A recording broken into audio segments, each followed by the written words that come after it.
Joining us on the line now is Cheryl Leutjen. She's a geologist, environmental law attorney, and spiritual practitioner. In her book, Love Earth Now, she gently guides readers towards exploring what they can do as individuals in their own homes, in their own hearts, and in their own families to effect meaningful change. The book is her own thoughtful, often neurotic, and sometimes comedic exploration of her own efforts to make an eco-contribution. Welcome to the show, Cheryl. Thank you for having me. Good morning. Oh, it's great to have you with us. Thank you for joining us. So I understand this is something that you've been really passionate about before it kind of became fashionable, dare I say.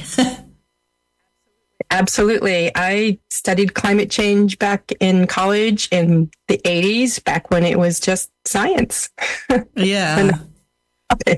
So I've been looking for ways to get at this problem of how we better treat our Earth, not just climate, but for all the species that we depend upon for life on Earth. And I went at it from geology, from environmental law, and it was really only after I had children that I decided I really needed to figure this out, because all of a sudden I had to care about the planet beyond my own lifetime. And that's the thing, isn't it? You know, I think people understand that there's things that need to be done, but find it difficult to get their head around the idea that they, as a lone person, can really make much of a difference. Absolutely. It can be a frustrating and lonely experience trying to figure out what you as an individual can do. So what are some of the things that you've been looking into over the years?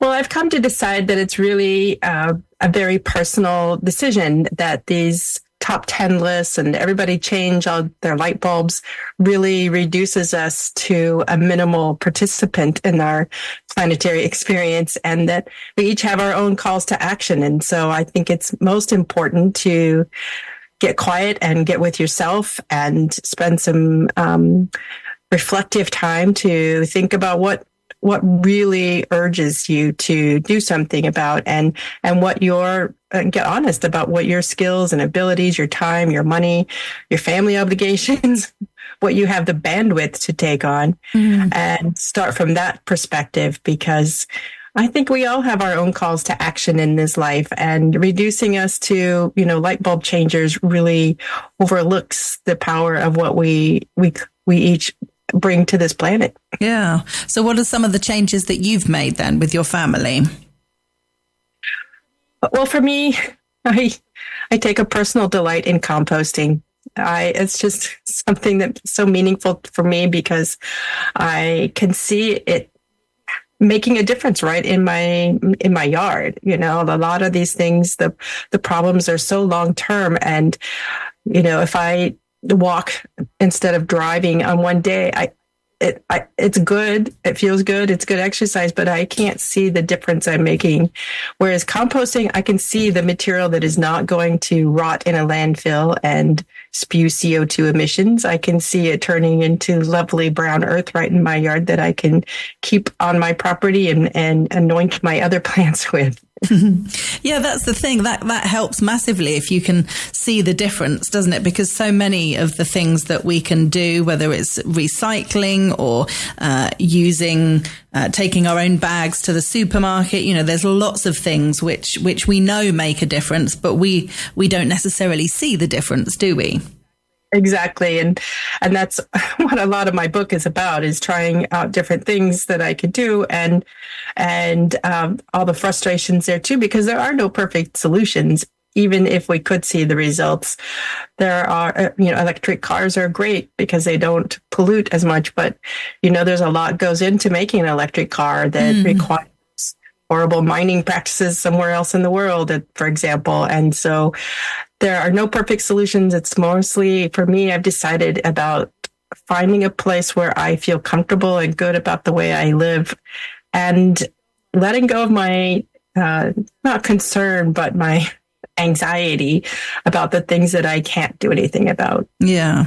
So what are some of the other things that you've implemented into your life throughout writing the book? Well, I do all the things that you were just tossing out there, taking my bags and my cups, and, it's a wonder I can leave the house sometimes loaded down with all the the things and trying to return things where they'll actually be recycled and not labeled as such.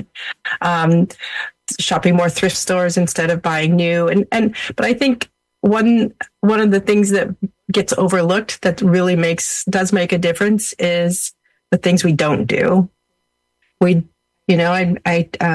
give more consideration. Do I really need to buy this new thing? And I imagine my things coming across the ocean in some big container ship and think, is it really worth that? Mm. Yeah, it's true. We do a lot of that, don't we, as humans? But again, that feels like something you need everybody to stop doing a lot of these things. You feel like, what difference is me not buying something going to make? It's a similar thing, isn't it? Yes, it does take a lot of people to make a significant change, it seems. But the significant change I was really seeking, as it turns out, was in my own nervous system, in my own psyche. And again, coming back to feeling good about how I live without insisting that everyone else do exactly the same thing that I'm doing, because this is my prescription for sanity and for being able at the end of it all to say to my children, I did what I could. Yeah. Oh, definitely. And you also talk in the book about learning kind of healthier ways to process the news of what's going on in the world, because it is very easy to get kind of anxious about it or even depressed about it. Oh, it is. And I've spent plenty of time there, and I still do, even though I have my practices I lean into to keep myself this side of upright. But I have learned that I have to take the news in small doses and be very judicious about what deep dives I read, and then also give myself some self-care if I'm feeling really poorly after I read a dire news report. Yeah. And in the book, each chapter concludes with a Love Earth invitation. Tell us about those. Yes, that is something I included because as much as I wanted to share my own stories, in solidarity for anybody else who's struggling to figure out what to do, how to make a change, at the end, I do believe it's a personal experience. And that's why I include at the end of the chapter some words of reflection, offering the reader an opportunity to reflect for themselves. Okay, this is the crazy thing that she went through, but what about me?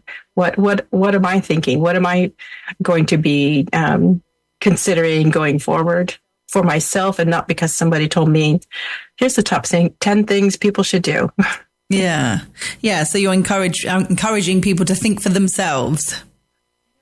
I know that's not in popular fashion these days, but it's good though. It makes a difference, doesn't it? I still believe in it. Yeah, absolutely.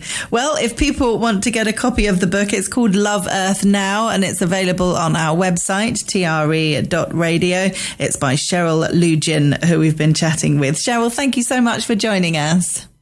Thank you so much for having me.